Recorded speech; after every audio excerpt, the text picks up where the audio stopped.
On voit bien d'ailleurs, Robert Eusèbe, qu'on est là au cœur d'un métier de chef d'orchestre, en fin de compte, pour le DSI. C'est-à-dire à la fois répondre, et c'est vrai évidemment aussi pour une chaîne de télévision, aux attentes du public, aux attentes internes, à l'évolution de la concurrence, et tout ça doit être géré en même temps au travers des outils numériques. Alors effectivement, mais les choses ont déjà été en partie dites. Nous avons affaire à une transformation qui est une transformation de fond, une transformation sociétale. Le DSI est probablement l'élément qui va dans l'entreprise donner l'impulsion, introduire les éléments qui vont permettre le changement, les événements déclencheurs. C'est lui qui va les impulser. Ce qui est très important, c'est la prise de conscience des enjeux par les dirigeants. Les dirigeants politiques, M. Ferry l'a indiqué, mais aussi les dirigeants dans l'entreprise. Oui.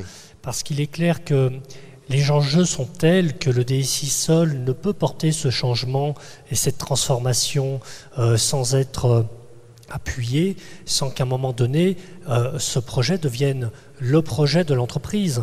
Et la difficulté, c'est qu'effectivement, parfois nous avons affaire à des générations qui n'ont pas toujours cette sensibilité, cette culture numérique. Et puis aussi, les impacts sur l'entreprise sont tels, le manque de visibilité qui est lié à l'accélération des rythmes, qui aurait prédit l'iPhone il y a encore quelques années. Quelle va être l'application Cost Killer dans 6 mois, dans 1 an? On ne le sait pas. Donc il faut avancer avec beaucoup d'humilité, il faut avancer avec des hypothèses de travail qui peuvent se vérifier, et dans ces cas-là, effectivement, le projet est une réussite et les choses avancent. Mais parfois, c'est pas le cas. Ça veut dire faire des choix. Mais parfois, c'est pas le cas, et ces hypothèses, même ma foi, il faut les revisiter, les remettre en cause, et donc avancer avec beaucoup d'humilité, avancer avec beaucoup d'itération avec l'ensemble des acteurs de l'entreprise, et avancer avec l'appui inconditionné dans l'esprit de cette démarche des dirigeants de l'entreprise, sachant que le succès, ma foi, il se gagne tous les jours et qu'il n'est pas garanti. Je vais peut-être poser une question taboue, ou une question qui n'a pas lieu d'être, Robert, mais quand on s'interroge justement aux attentes qu'on évoquait des salariés, est-ce que finalement, il ne faudrait pas utiliser le data, le big data, le smart data pour justement comprendre ce que les salariés de l'entreprise vont avoir comme besoin, comme on peut le faire pour ses propres clients? Alors ça, c'est une idée originale, Martial, que d'imaginer que le big data puisse être un élément d'expression des salariés. Pourquoi pas? Stratégie interne, non? Pourquoi pas? Après, aujourd'hui, le big data est plutôt orienté vers je dirais la compréhension des phénomènes de masse et des phénomènes qui sont non structurés. Il se trouve que les entreprises sont en règle générale plutôt organisées et qu'il y a les éléments qui vont bien pour qu'ils puissent s'exprimer. Après, effectivement, il peut y avoir quelques éléments et quelques individualités qui pourraient, à travers une idée comme celle que vous exprimez là, trouver son chemin, mais j'ai le sentiment quand même que le big data est destiné à d'autres finalités que l'expression des salariés. Aujourd'hui, il y a au sein même de l'entreprise une multitude de métiers qui, il y a encore quelques années, n'utilisaient pas le numérique, n'avaient pas besoin de la mobilité, etc. Et que ça démultiplie les besoins et les attentes.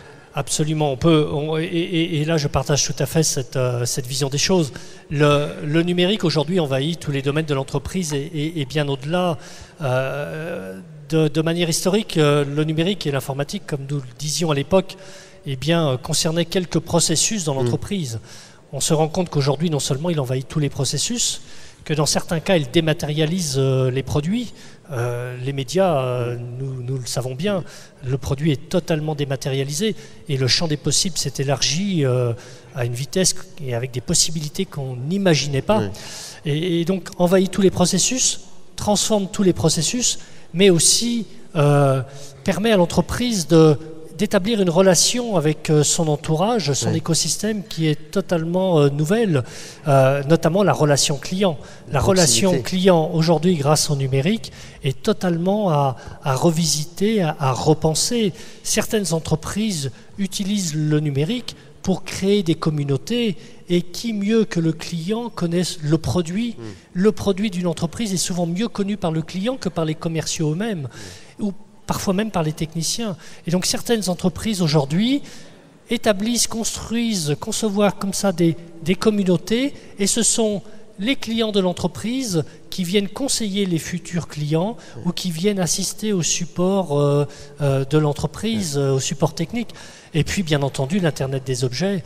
Donc, l'Internet des objets, c'est la façon aussi de proposer à ses clients des produits qui sont de plus en plus intelligents et qui tendent vers le service. Et on part d'un produit et on va vers le service. Et cette tendance vers le service est aujourd'hui une tendance de fond qui permet aux entreprises de revoir complètement leur modèle économique.